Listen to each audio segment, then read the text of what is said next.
Today's session is being recorded. Please keep your microphone muted while the speaker is presenting. Hold all questions until the Q&A at the end.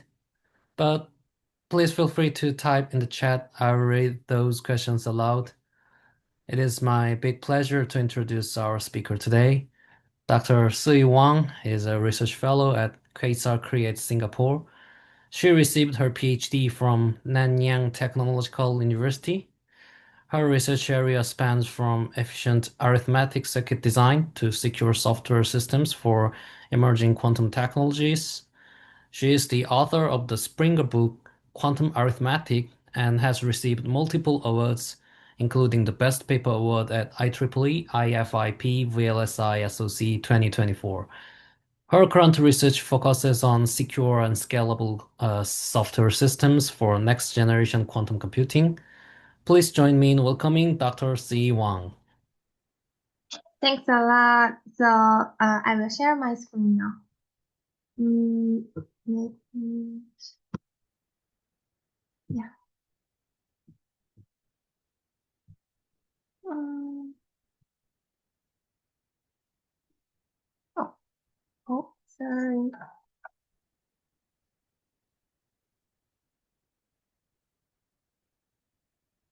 Yes, can you see my screen? Yes, perfect. Okay, nice. Thank you. Good afternoon, everyone. It's a great pleasure to be here today. My name is Yi, and I'm currently a research fellow in Quasar Create in Singapore. So my research focuses on quantum computing, particularly quantum arithmetic, quantum cybersecurity, and quantum cryptography. Over the past few years, I have had the opportunity to spend much of my research thinking about what might seem like a surprisingly simple question. So, how does a quantum computer actually perform arithmetic? When people talk about quantum computing, they usually think of Shor's algorithm, quantum chemistry, quantum machine learning, or perhaps the latest quantum processors from IBM or Google. But surprisingly, very few people stop to think about the arithmetic engine underneath these algorithms. So just as every classical computer, they relies on efficient arithmetic units. So many quantum algorithms also depend on efficient implementation of addition, multiplication, division, and modular arithmetic. So these operations may sound very basic, but actually they often determine whether a large-scale quantum algorithm is practical or not. So today, I would like to give a lecture on quantum arithmetic, from its fundamental building blocks to its role in enabling practical quantum algorithms. This talk is organized into 6 parts as shown here. So let's begin with the background. To understand quantum computing, actually, we can trace the curiosity about atoms all the way back to ancient Greece, where Democritus first proposed that everything is made up of indivisible units. So over time, both physics and also computation evolved dramatically. So in the early 20th century, quantum mechanics emerged, revolutioning our understanding of nature. The famously illustrated by the 1927 Seville Conference, where 28 of the 29 attendants won the Nobel Prize.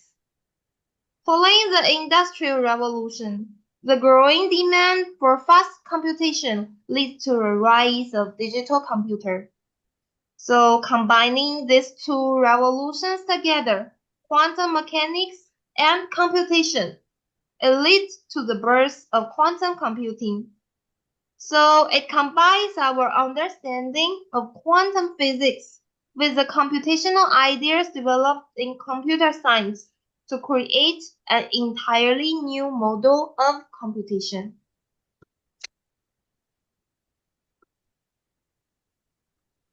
Since Feynman's proposal in 1981, we have seen the development of devices like DeVive's early quantum processors and also Google's Willow chip, and all within just a few decades actually. Although actually still like today's devices, they are relatively small and noisy, they have demonstrated that quantum computing is no longer simply a theoretical concept. It has become an active engineering discipline instead. So naturally, all quantum hardware continues to improve. And also, an increasingly important question also emerged. What computations will these future quantum computers actually perform? One answer is surprisingly simple. So they will perform arithmetic.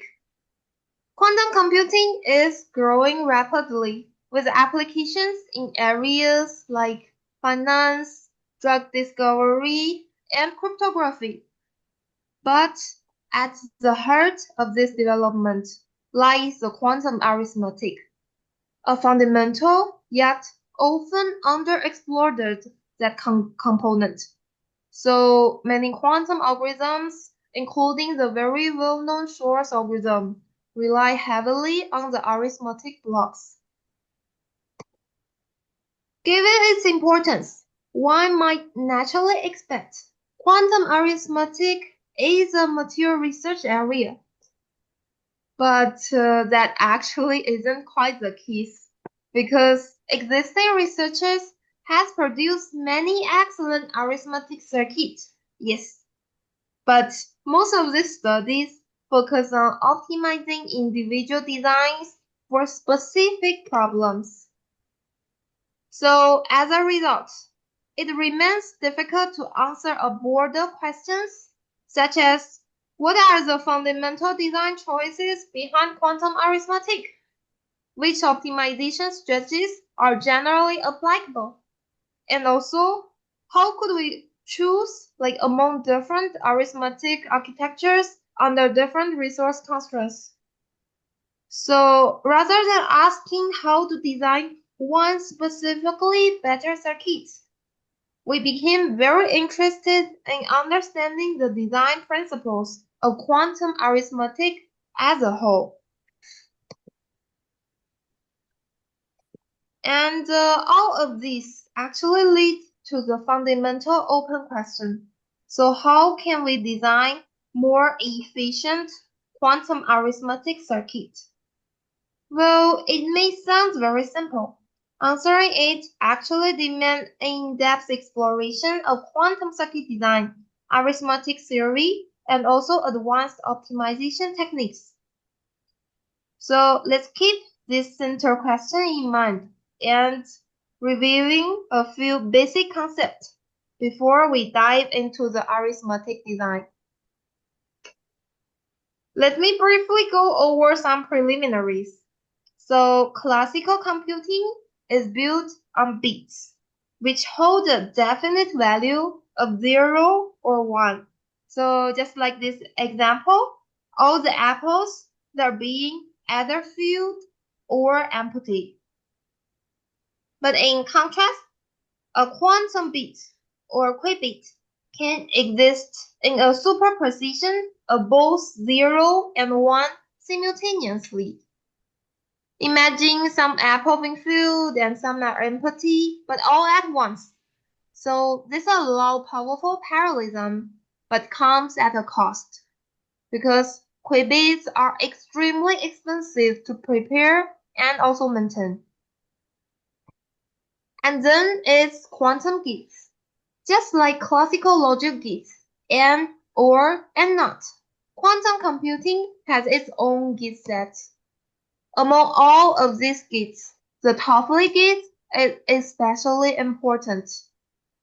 It's universal for the reversible computation and widely used in arithmetic. However, it is also one of the most resource-intensive gates. Minimizing its use is very critical for practical quantum circuit design. And then let's go to the evaluation matrix. To address the efficiency, we use three main metrics: the Toffoli depth, the number of subsequential layers of Toffoli gates, Toffoli count, TC, the total number of Toffoli gates, and also qubit count, QC, the number of qubits used. Here is a very simple example. So in this circuit, there are 4 layers of Toffoli gates, so the TD is 4. The number of Toffoli gates is 4, so the TC is also 4. The qubit count is 9, including Q1 to Q9. With all of these basic concepts in our mind, we are now ready to move on to the main topic of today's lecture: quantum arithmetic. We have looked at several representative arithmetic operations, including addition, subtraction, multiplication, division, and also modular arithmetic.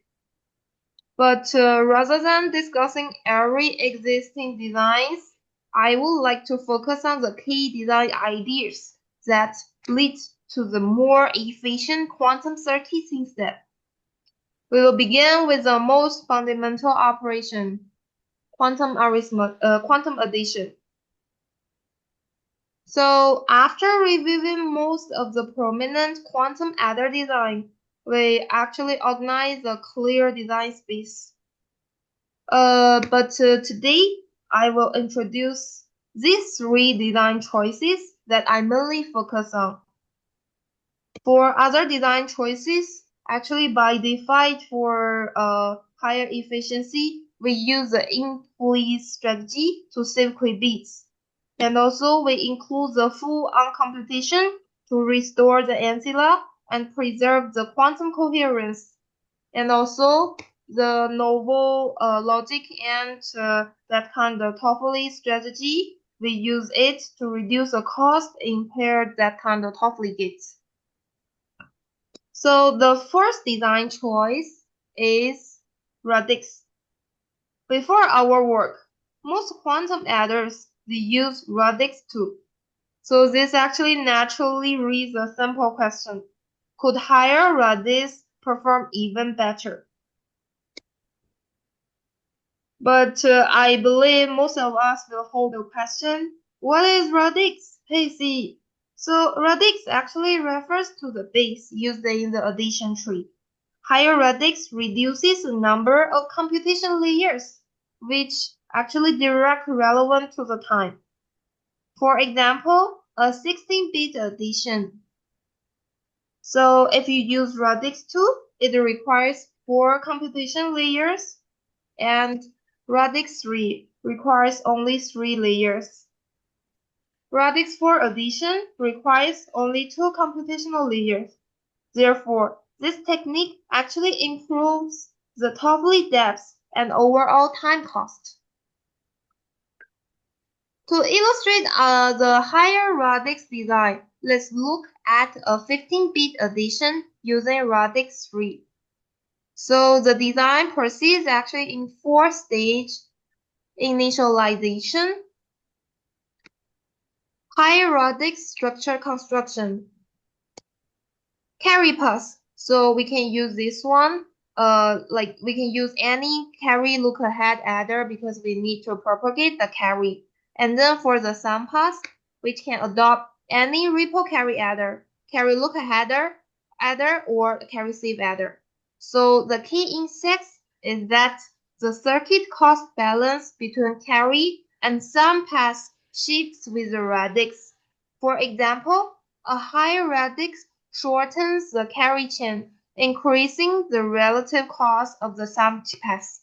So in contrast, a smaller radix extends the carry path, making it the dominant contributor. For this specific design, we use Draper's carry look ahead adder for the carry path and also Gidney's ripple carry adder for the sum path. This configuration results in a low Toffoli count and Toffoli depth, so as a cost of a higher qubit count.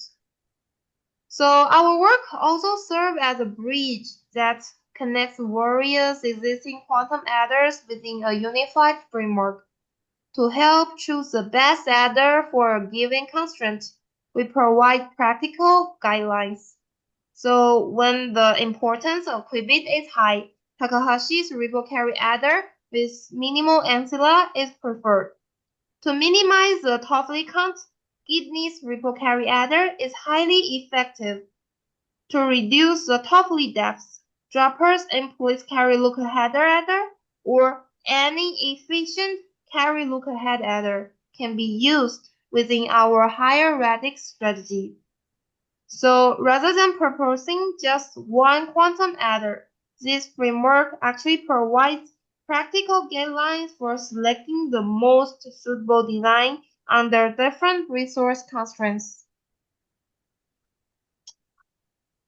So the second design choice concerns how carry information is generated and propagated. Instead of using only conventional methods, we explored whether the classical link structure could be adapted to quantum computing to reduce the overall depth. In brief, link structure create more parallelism. For example, this is an 8-bit addition. The regular methods take 5 computation layers, but link-based methods split the task into 2 4-bit trees, and thereby we finish it in 3 layers. Hence, this principle is able to help reduce the Toffoli depth significantly. Unfortunately, implementing link logic in quantum computing is far from straightforward because it requires completely different formulation. Thereby, we propose the quantum design for initialization, pre-calculation, propagation, and also the sum. Then we uncompute in reverse to clean up ancillas and ensure reversibility, which is very important in quantum computing. And then let's look into the performance. So our link adder achieved the TD of O log n divided by 2, outperforming Dropper and Takahashi CLA with O log n. This highlights its depth advantage over state-of-art carry look-ahead quantum adders.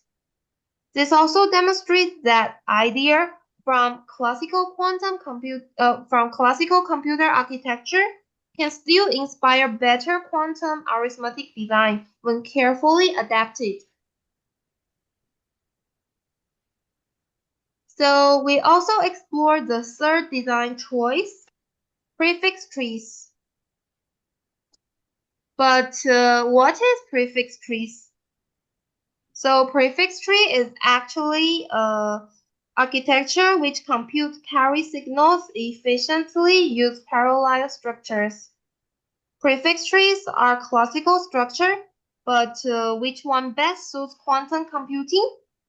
Choosing a prefix tree almost reminds me of choosing a dancing partner.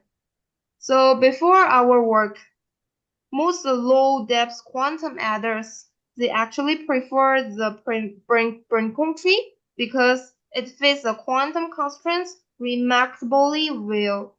But science is rarely about the first impressions. After we rigorously evaluate 5 prominent prefix trees and discovered a better match, the quantum Slansky tree.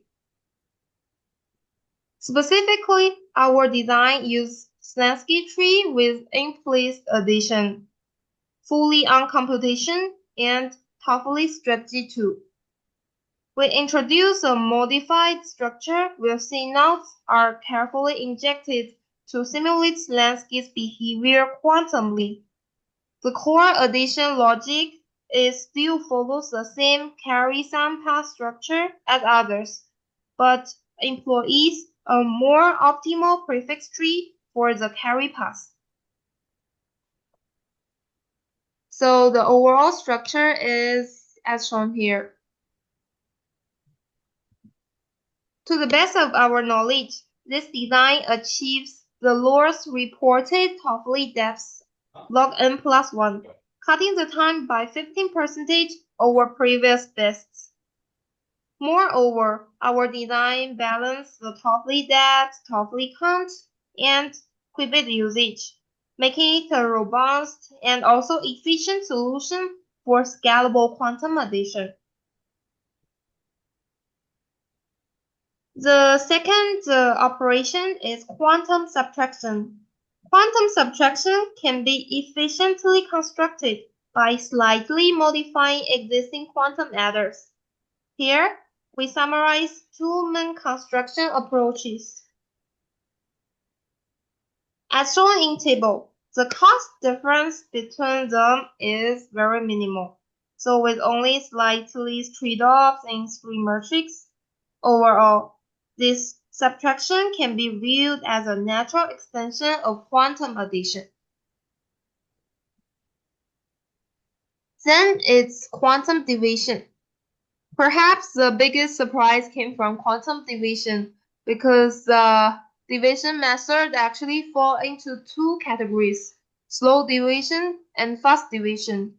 Slow division produces one digital per iteration. So examples including restoring, non-restoring, and SRT division. Fast methods like Newton-Raphson, they start with an approximation and double the precision per iteration.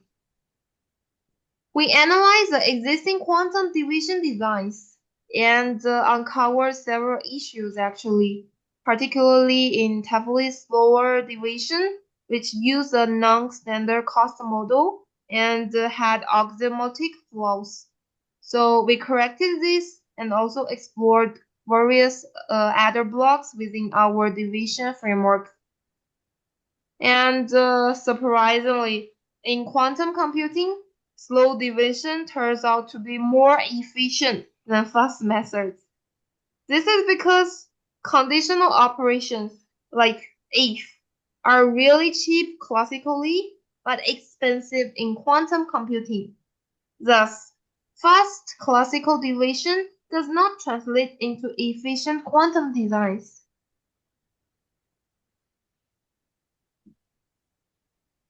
Multiplication is a center to Shor's algorithm, so many designs already exist. We recently revisited this problem and explored whether Wallace tree multiplier could be further improved by replacing its basic primitives with compressors. So that means we replace the half adder, full adders with a more uniform that kind of primitives.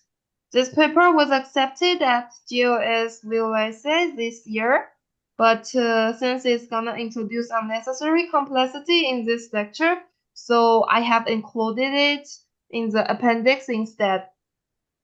Besides, for the low qubit designs, simpler methods like shift and add still offers better qubit efficiency, just like what we see in the division. Finally, let's move to one of the most important arithmetic operations in quantum algorithm, modular addition. In the past, researchers treated modular addition as the extension of their quantum adder designs. However, our focus is different.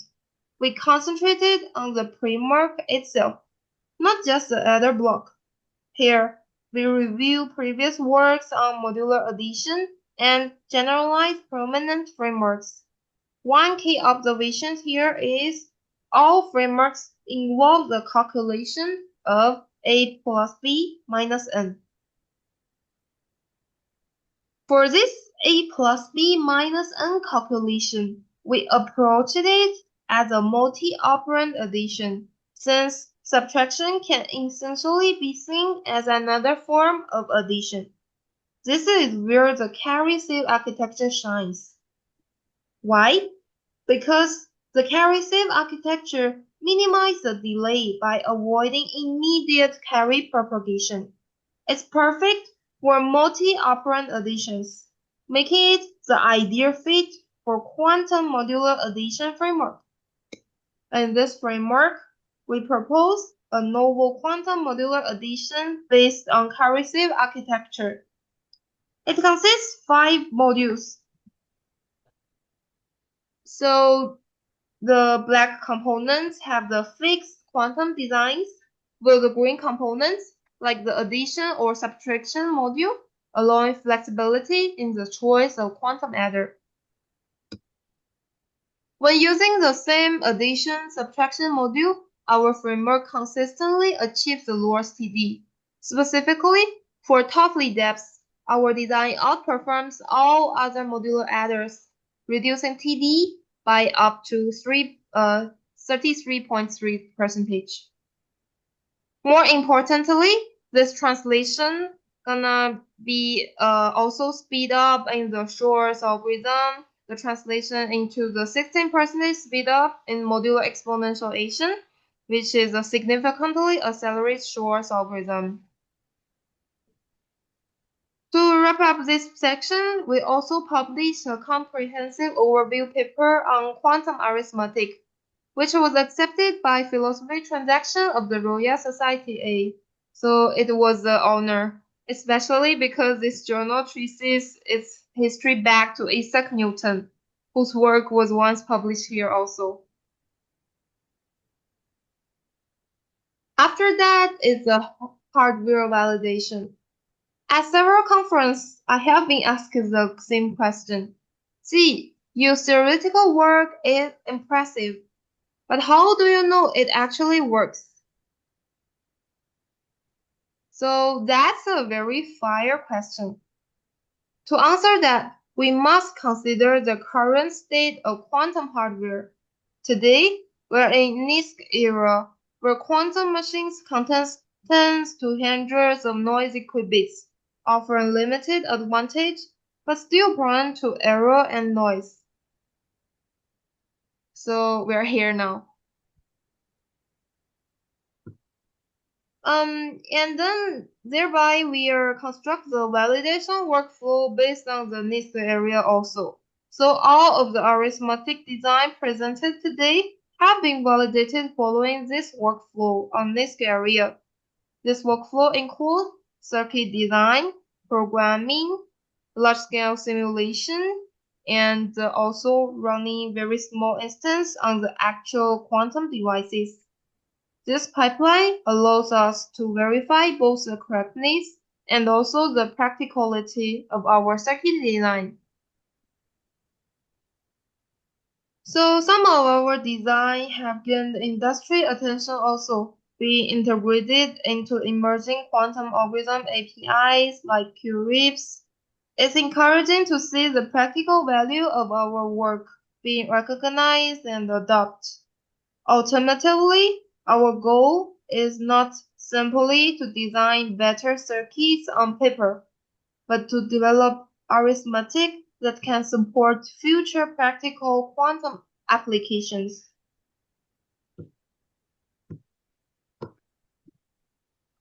Well, validating quantum software and hardware, another interesting research question naturally emerged also. So how secure are today's quantum computing platforms? This led us to a collaboration with researchers from NUS and CQT to investigate security in hybrid quantum classical systems. We proposed Malacube, the first malware targeting the hybrid quantum classical systems. Specifically, this molecule attacks the control CPU of a trapped ion quantum machine, as shown here, disturbing the classical quantum interference and injected noise to degrade unbroken application performance. You can see here we are trying to interrupt the quantum machine learning application, and finally we successfully steal the information and also decrease the performance there. Malacube received the wide recognition at QCCS 2024 at Yale University. I was honored with the Best Student Presentation Award, which also lead to the collaboration with Qubrit, and we talked with the CEO, Dr. Khanna. It was further awarded the third prize at SWE NTU Research Showcase 2025 and sparked ongoing discussion on quantum cybersecurity with experts in Singapore. More importantly, I'm pleased that this work has encouraged broader discussion on quantum cybersecurity and the security of future quantum computing platforms. So far, we have focused mainly on the design and also the optimization of quantum arithmetic circuits. But an important question naturally flows. So, where do these arithmetic building blocks actually matters? In this final technique section, I would like to briefly show how optimized quantum circuits can support higher level applications, including the quantum machine learning and quantum cryptanalysis. In this sense, the story moves from the foundations of quantum arithmetic to the practical algorithms that may eventually run on future quantum computers.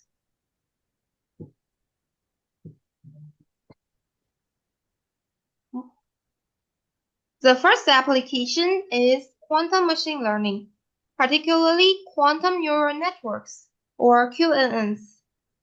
A key challenge in QNN is implementing activation function using fault-tolerant quantum circuits. Despite their importance, there has been no dedicated circuit design for this so far. So in this work, we construct optimized Clifford plus T circuits for ReLU and leaky ReLU using quantum trick. Simultaneously execution of shared control Toffoli gates, which dramatically reduce resource cost. And our implementation achieves constant TD, regardless of input size, making it both scalable and very efficient. The second application is quantum cryptanalysis. For semantic key cryptography, the main threat comes from Shor's algorithm, from Grover search, which offers quadratic speedup in key recovery. So we design and optimize quantum circuit for the lead cipher, which is a very compact, lightweight block cipher known for its low hardware footprint. Then we apply Grover's algorithm to estimate the quantum resources required for attacking the lead, providing coherent that kind of benchmarks for future explorations. And then to conclude today's lecture, we have explored how efficient quantum arithmetic serves as one of the fundamental building blocks of practical quantum computing. We have also looked at the design and optimization of the core arithmetic operations, including addition, subtraction, multiplication, division, and modular arithmetic, as well as semantic view of quantum arithmetic design space. Beyond circuit design, we also discussed hardware validation through simulation and real device experiments, and also briefly explored the quantum cybersecurity, highlighting the importance of securing future quantum computing platforms.